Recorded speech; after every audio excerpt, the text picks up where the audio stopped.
역대하 31장 20절에서 21절의 말씀 우리 함께 읽도록 하겠습니다. 히스기야가 온 유다에 칭하되 그의 하나님 여호와 보시기에 선과 정의와 진실함으로 행하였으니 그가 행하는 모든 일 곧 하나님의 전에 수종드는 일에나 율법에나 계명에나 그의 하나님을 찾고 한 마음으로 행하여 형통하였더라. 아멘. 네, 말씀 전하기 전에 우리 12월 헌금 보고하도록 하겠습니다. 우리 몰래산타 헌금까지 해서 15만 원 포함해서 223만 4,808원이 들어왔고요. 지출은 220만 500원을 했습니다. 몰래산타에 20만 원을 이렇게 후원을 했습니다. 이렇게 수수료가 붙다 보니까 20만 500원이 됐고요. 또 예배비로 3만 4,300-800원이 남아서 넘겼고요. 또 12월 22일에 불신자 가정을 초청해서 작은 성탄 행사를 했습니다. 함께 예배 드리고 또 자녀들에게 성탄 선물도 드리고 주고 또 식사하는 시간을 가졌는데요. 이 12만 3,480원은 예배비에서 사용을 했습니다. 네, 여기까지 12월 헌금 보고를 마치도록 하겠습니다. 말씀을 전하도록 하겠습니다. 사람들이 새해에 자주 사용하는 단어가 대표적으로 무엇이 있을까요? 복, 형통 이런 단어가 있을 겁니다. 믿는 분이나 안 믿는 분이나 상관없이 우리 한국 사람들은 새해 복 많이 받으세요라는 인사를 하죠. 우리 사람은 복을 좋아합니다. 복을 싫어하는 사람은 없습니다. 또 형통이라는 단어는 어려운 단어는 아니지만 요즘 교회 밖에서 일반적인 대화에서는 잘 사용되지 않는 것 같습니다. 너 형통해, 형통했으면 좋겠다 이런 식으로 말하진 않죠. 대신에 세상에서는 형통과 같은 의미인 성공이라는 단어를 많이 사용합니다. 이 형통이라는 단어가 영어 성경에서는 대부분 success라고 번역이 되어 있습니다. 이 success가 바로 성공이라는 의미를 가지고 있죠. 꼭 성공했으면 좋겠다. 너 꼭 성공해라. 이런 말을 사람들의 대화에서 우리는 종종 쓰게 됩니다. 오히려 이 형통이라는 단어는 교회 안에서 기독교적인 문구에서 자주 사용되는 단어가 됐죠. 설교 중에서도 특히 이 새해에 목사님들이 새해에도 성도님들에게 하나님께서 형통 주시기를 원합니다. 소망합니다. 이런 선포들을 하죠. 또 성도들 가운데 형통함을 받을 수 있는 나름대로의 몇 가지 비결을 가지고 있습니다. 하나님의 종인 목사님을 잘 섬기면 형통한다. 주일 성수 잘하고 봉사하고 헌신하면 하나님께서 형통하게 해주신다. 교회 중심으로 신앙생활 열심히 하면 하나님이 형통케 해주신다. 여전히 이런 형통의 비결을 믿고 또 그렇게 행하는 분들이 적지 않게 있습니다. 여기서 형통은 무엇입니까? 자녀가 공부 잘하고 좋은 대학 가고 좋은 곳에 취업하고 나나 내 배우자가 승진하고 사업을 하고 있으면 사업이 잘 되는 것, 말 그대로 세상에서 성공하는 것, 탄탄대로를 걷는 것, 이것이 형통이죠. 고난받고 손해보고 억울함을 받고 아픔을 당하고 슬픔을 당할 때에 형통이라는 단어를 우리는 떠올리지 않습니다. 오히려 안 어울리는 단어라고 생각하죠. 새해 말씀 뽑기를 할 때에도 형통이라는 단어가 들어가 있는 말씀 카드들이 있습니다. 실제로 자신이 뽑은 카드가 형통이라는 단어가 들어가 있으면 기분이 어떻습니까? 기분이 나쁘지 않습니다. 오히려 기분이 좋죠. 딱 카드를 뽑았는데 형통이라는 단어가 보이면 뭔가 이번 연도에는 좋은 일이 있을 것 같은, 이번에 뭔가 좋은 일이 있을 것 같다. 야, 이런 생각을 하게 되지. 에이, 형통이 뭐야? 이렇게 하면서 짜증을 내는 사람은 없습니다. 오늘 본문에서 형통이란 단어가 나옵니다. 그리고 이 형통이란 단어와 연결된 인물이 한 명이 나오죠. 그 인물은 바로 히스기야입니다. 히스기야는 남북의 왕을 통틀어서 몇 안 되는 선한 왕이었습니다. 북이스라엘 왕 중에서는 선한 왕이라고 평가되는 왕은 한 명도 없습니다. 남유다에서는 여호사밧, 히스기야, 요시야 이렇게 소수만이 선한 왕으로 평가되죠. 특히 히스기야는 여호와 보시기에 정직했고 산당을 제거하고 주상을 깨트리고 아세라 목상을 없앴습니다. 그리고 오랫동안 이스라엘 가운데 우상으로 섬겨졌던 롯뱀도 제거했습니다. 느후사단이라고 하죠. 성전 정화도 했습니다. 성문들을 열고 수리하고 성전을 봉헌했습니다. 성문을 열었다는 것은 오랫동안 성전이 폐쇄되었다는 것이고, 성전이 폐쇄되었다는 것은 오랫동안 성전에서 절기와 제사를 지키지 않았다는 의미를 가지고 있죠. 히스기야 때가 되어서 드디어 유월절을 지켰습니다. 유월절을 지켰다는 것 말 자체의 전제가 무엇입니까? 그동안 유월절을 지키지 않고 살았다는 것이죠. 남유다 백성이 하나님을 떠나 있었음을 말해주는 대목입니다. 이렇게 그는 하나님과 멀어진 남유다 땅에 종교 개혁을 일으켰던 왕이었습니다. 성경은 히스기야를 다윗과 같은 길을 걸었다라고 평가합니다. 성경을 보면 악한 왕의 기준을 무엇으로 삼냐면 여로보암으로 삼습니다. 그리고 선한 왕의 기준은 다윗이죠. 악한 왕에게는 여로보암의 길을 걸었다. 그리고 선한 왕에게는 다윗과 같았다라고 표현을 합니다. 심지어 성경은 이 히스기야를 어떻게 평가하냐면 히스기야 전후 여러 유다 왕 중에서 히스기야처럼 하나님을 의지한 왕은 없었다라고 말을 하고 있습니다. 마치 다윗보다 더 하나님을 의지한 왕으로 평가하는 것처럼 느껴지죠. 이처럼 히스기야는 남북을 통틀어서 정말 선한 왕 중에 한 명이었습니다. 그런데 히스기야의 아버지는 매우 악한 왕으로 유명하죠.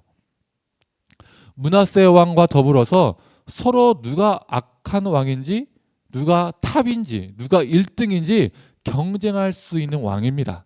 그가 누굽니까? 바로 아하스죠. 이 아하스 왕이 얼마나 악하냐면 자신의 아들을 인신제사로 드립니다. 자신의 욕망을 위해서 이방신에게 자신의 아들을 불태워 죽이는 거죠. 자신이 얻기 위해서라면, 자신이 갖고 싶은 게 있다라면 그것을 얻기 위해서 하나님께서 가증히 여기시는 인신제사도 기꺼이 드리는 사람이었습니다. 또한 아수르 왕을 만나러 갔다가 다메섹에서 아수르의 신의 제단을 보고 그 제단을 만들도록 명령을 한 왕이기도 하죠. 그리고 그 이방신 제단을 어디에 둘까요? 하나님의 성전에 둡니다. 하나님의 제단은 저기 구석으로 치워버리고 그 자리에 이방신의 제단을 놓고 이방신의 제단을 사용합니다. 성전을 더럽힌 것이죠. 아버지와 아들이 달라도 너무 다릅니다. 이런 악한 아버지 밑에서 어떻게 히스기야는 이렇게 선한 왕이 될 수 있었을까요? 그의 타고난 성정도 있었겠지만 그 당시 사회 역사적인 배경도 있었습니다. 히스기야가 왕이 되었을 때 그는 매우 크고 충격적인 사건을 경험하게 됩니다. 그게 뭘까요? 바로 북이스라엘의 멸망입니다. 그 당시에 아수르가 고대근동을 다스리던 왕이었죠. 어느 나라도 아수르에게 꼼짝을 못했습니다. 이 아수르의 특징은 정복한 나라의 백성들을 잔인하게 고문하고 죽이고 그 땅을 쑥대밭으로 만드는 것이었습니다. 궁일과 자비는 없습니다. 그 당시 아수르는 잔인하기로 유명했죠. 그리고 살아남은 자들은 아수르가 이미 정복한 다른 나라 땅들로 포로로 끌고 가서 다 흩어지게 했습니다. 예를 들어서 이미 A민족, B민족, C민족을 정복하고 그 다음에 D민족을 정복하면 살아있는 D민족 중에 일부는 그 D민족이 원래 살고 있던 땅에 남겨두고 나머지는 포로로 끌고 갑니다. 이 포로를 끌고 갈 때 한 장소로 끌고 가는 것이 아니라 A민족 땅, B민족 땅, C민족 땅으로 다 그 D민족을 흩어버립니다. 한 민족을 다 뿔뿔이 나눠지게 하는 것이죠. 그리고 D민족 땅에는 A민족, B민족, C민족을 또 보냅니다.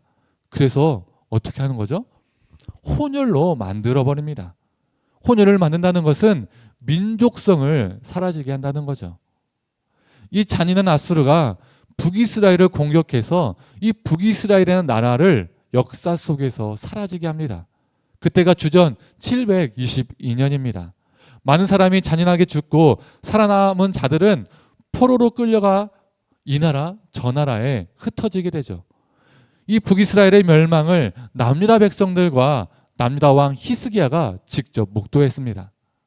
북이스라엘의 멸망이 남유다 왕 히스기야에게 어떤 충격과 긴장을 불러일으켰을까요? 우리 남유다도 북이스라엘처럼 똑같이 아수르에게 멸망당할 수 있겠구나, 이러한 두려움과 충격을 줬겠죠.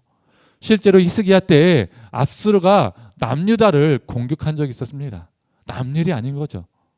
이 남유다와 북이스라엘이 두 나라로 분열되었지만 본래는 어떤 민족입니까? 하나의 민족이었죠. 바로 옆에 붙어있는 같은 민족입니다. 남유다 사람들은 같은 민족인 북이스라엘의 멸망을 보고 남이 겪는 일이 아닌 것처럼 느꼈을 겁니다. 남일이 아닌 거죠. 상당한 충격에 빠졌을 겁니다. 그렇다면 아수르가 북이스라엘을 멸망시킬 때 죽임을 당하는 자, 그리고 포로로 끌려간 자도 있었겠지만 그 멸망의 과정에서 살아남은 사람들은 어디로 피신을 했을까요? 어디로 피난을 갔을까요? 바로 당연히 같은 민족이 사는 남유다 땅으로 피신을 했겠죠. 실제로 히스기야 때 예루살렘 도시 경계가 4배로 넓어집니다. 엄청난 수의 북이스라엘 사람들이 남하했다는 것을 보여주는 증거가 됩니다.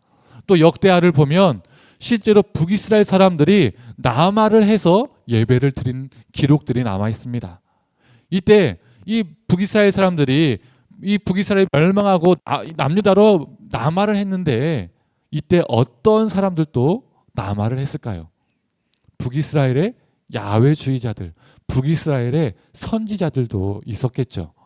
열왕기를 보면 북이스라엘은 선지자들을 양성하는 선지자 학교가 있었습니다. 그들 중에 살아남은 자들도 남하를 했겠죠. 그들이 남유다 땅으로 내려와서 무슨 일을 했을까요?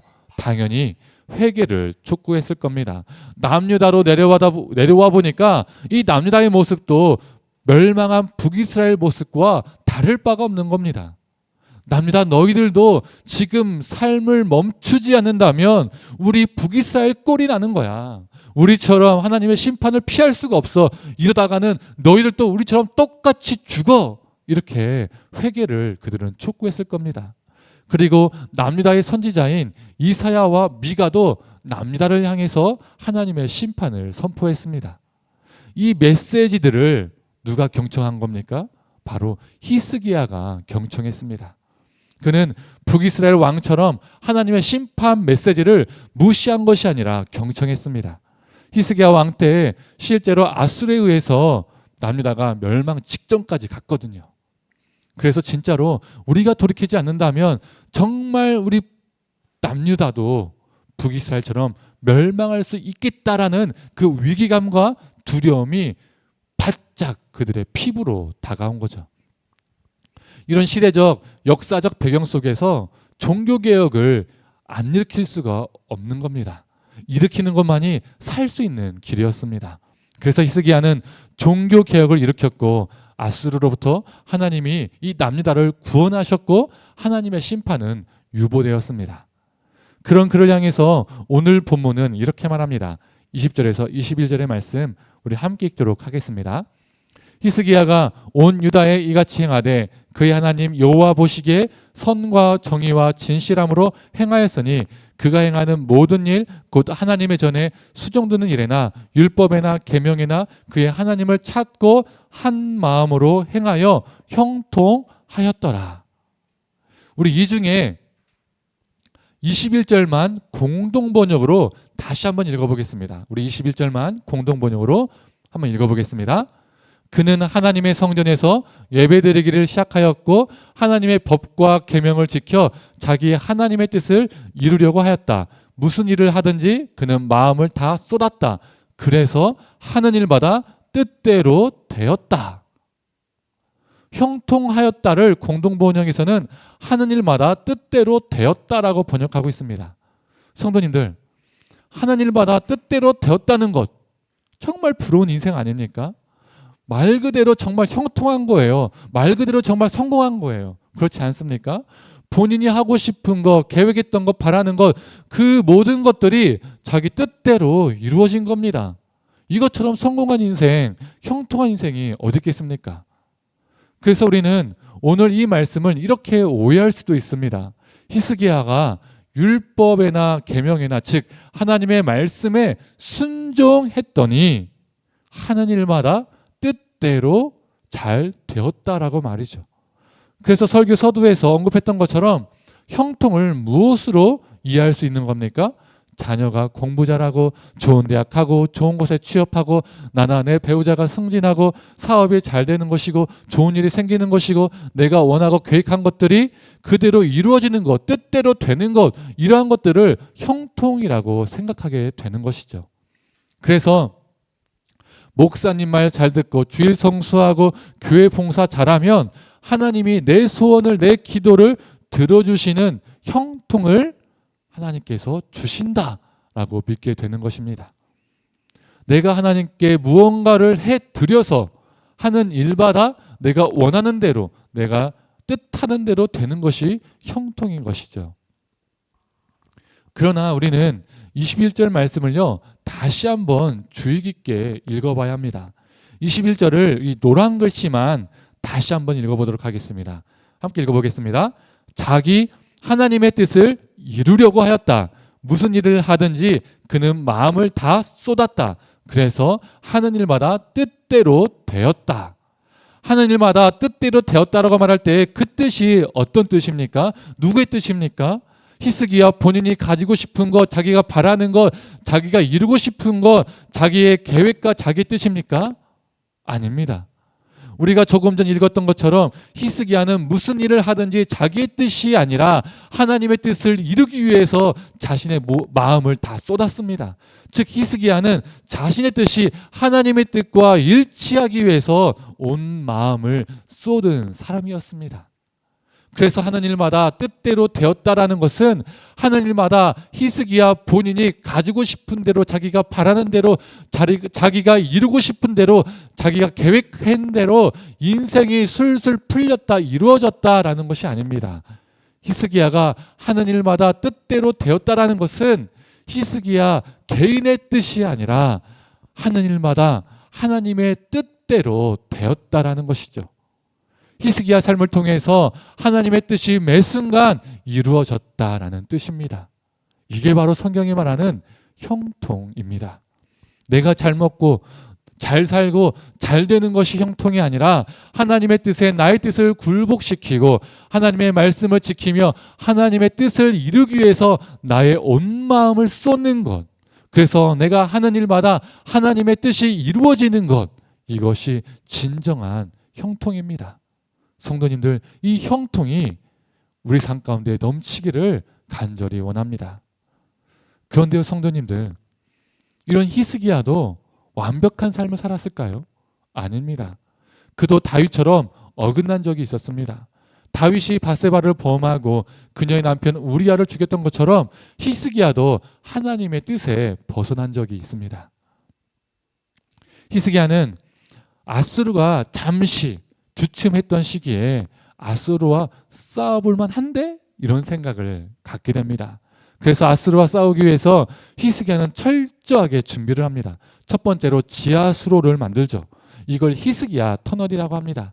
이 히스기야 터널을 통해서 물을 끌어올린 장소에 연못을 만드는데 그 연못이 우리가 잘 알고 있는 실로암입니다. 두 번째로 그는 넓은 성벽을 증축합니다. 아수르의 공격을 막기 위해서 성벽을 엄청나게 두껍게 쌓았습니다. 세 번째로 군수물자 창고를 많이 만들었습니다. 전쟁에서 버틸 수 있는 저장고를 그 당시에 엄청 그는 만들었습니다. 이 세 가지 모두 지금도요, 이 이스라엘 땅에요, 흔적이 그대로 남아 있습니다. 예전에 제가 설교 중에 사진으로 보여준 적이 있었습니다. 이렇게 히스기야는 자신이 만반의 준비를 다 했고 다 이길 수 있다라고, 싸워볼 만하다라고 스스로 자부했습니다. 하나님을 의지하기보다는 자신이 준비하고 구축한 그 모든 것을 의지했습니다. 자신의 힘으로 아수르를 이길 수 있다라고 믿었습니다. 그리고 자신의 부와 힘을 과시하기 위해서 그 당시 동맹국이었던 바벨론의 사절단에게 나라의 창고들을 다 보여줬죠. 그 안에 있는 보물과 자원들을요 다 보여줬습니다. 이 바벨론 봐라, 우리가 아수르와 싸울 수 있는 자원과 힘을 가지고 있다. 우리랑 같이 한번 힘껏 싸워보자 라고 이랬던 거죠. 그런데 히스기야와 남유다가 어떻게 되었습니까? 아수르에게 완전 초전박살이 납니다. 그리고 그 당시 동맹국이었던 바벨론도 초전박살이 납니다. 그 당시의 바벨론은 아직 아스루보다 작은 나라였습니다. 수많은 남유다 사람들이 포로로 끌려가고 아스루는 남유다 사람들을 살아있는 채로 나무 꼬챙이에 찔러 죽이고 살아있는 채로 살가죽을 벗겨서 죽였습니다. 실제로 기록이 남아 있습니다.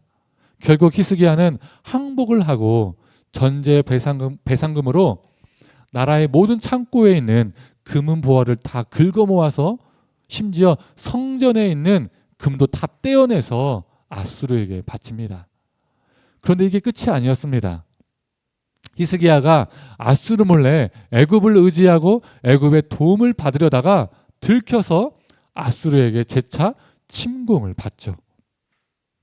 이처럼 히스기야는 자신이 만든 터널을 의지했고 자신이 높게 넓게 쌓은 성벽을 의지했습니다. 자신이 저장한 무기창고와 보물창고를 의지했고 자랑했습니다. 그리고 애굽을 의지했죠. 하나님이 아닌 다른 것들을 의지했던 것이죠. 그러나 그 모든 것들이 다 무너지고 사라졌습니다. 그럼에도 성경은 그의 인생을 평가할 때에 그가 형통했다라고 말합니다. 왜 그럴까요? 그가 하나님의 뜻을 어긴 적도 있고 하나님의 뜻을 벗어난 적도 있는데 왜 성경은 그가 형통했다라고 말하고 있을까요? 역대하 32장 25절에서 26절의 말씀입니다. 우리 함께 읽도록 하겠습니다. 히스기야가 마음이 교만하여 그 받은 은혜를 보답하지 아니하므로 진노가 그와 유다와 예루살렘에 내리게 되었더니 히스기야가 마음이 교만함을 뉘우치고 예루살렘 주민들도 그와 같이 하였으므로 여호와의 진노가 히스기야의 생전에는 그들에게 내리지 아니하리라. 그는 자신이 하나님의 뜻과 멀어졌음을 깨달았을 때 이전의 왕들처럼 완고하게 버틴 것이 아니라 마음의 교만함을 뉘우치고 다시금 하나님께로 돌이켰습니다. 자신의 뜻을 꺾고 하나님의 뜻으로 돌아왔습니다. 이게 바로 마음을 쏟는 것입니다. 성도님들, 마음을 다 쏟았다는 것은 늘 히스기야의 마음과 삶이 하나님 앞에 완벽했다, 완전했다라는 것이 아닙니다. 흙으로 만들어진 우리 인간이 어떻게 완벽하고 완전할 수 있겠습니까? 의인이여 당대에 완전한 자라고 칭함을 받았던 노아도 어떻습니까? 술에 취해서 벌거벗은 적이 있었죠. 이처럼 우리 인간은 완전하고 완벽할 수 없습니다. 하지만 나의 뜻이 하나님의 뜻과 멀어졌음을 깨달았을 때 나의 뜻을 다시금 하나님 앞에 굴복시키는 것, 나의 뜻이 하나님의 뜻에 부합하도록 매 순간마다 돌이키는 것, 하나님의 말씀에 순종해서 하나님의 뜻이 내 삶에 이루어지게 하는 것, 이것이 하나님 앞에 우리의 마음을 다 쏟아내는 것입니다. 다 쏟는 것이죠. 성도님들, 이제 새로운 한 해가 시작되었습니다. 새해마다 사람들은 각자의 방식대로 형통을 빕니다. 여러 방식과 여러 종교를 통해서 자신들만의 형통을 비는 것이죠. 어떤 이들은 산 정상에 올라가서 해돋이를 보면서 형통을 빕니다. 또 어떤 이들은 절에 가서 소원을 빌기도 하죠. 또 믿는 사람들은 교회에서 하나님 앞에 형통을 기도하기도 합니다. 그 형통은 방식과 종교만 다를 뿐이지 자신이 계획하는 바가, 자신이 원하는 바가 이루어지는 형통, 하는 일마다 뜻대로 되는 형통, 하는 일마다 잘 되는 형통입니다. 형통의 기준이 상당히 비슷할 때가 많이 있습니다. 성도님들, 저도 성도님들에게 형통을 빌어드리고 싶습니다. 2025년 새해에 우리 성도님들의 삶에 형통이 넘치기를 원합니다. 그런데 잘 먹고 잘 살고 잘 되는 그런 형통이 아니라 하나님의 뜻에 우리의 뜻을 굴복시키고 하나님의 말씀을 지키며 하나님의 뜻을 이루기 위해서 우리의 마음을, 온 마음을 쏟는 형통, 그래서 우리가 하는 일마다 우리의 뜻이 아니라 하나님의 뜻이 이루어지는 형통이 2025년 우리 삶에 가득하기를 간절히 소망합니다. 진정한 형통을 누리는 한 해가 되기를 간절히 축원합니다. 이 시간 함께 찬양하고 기도하도록 하겠습니다.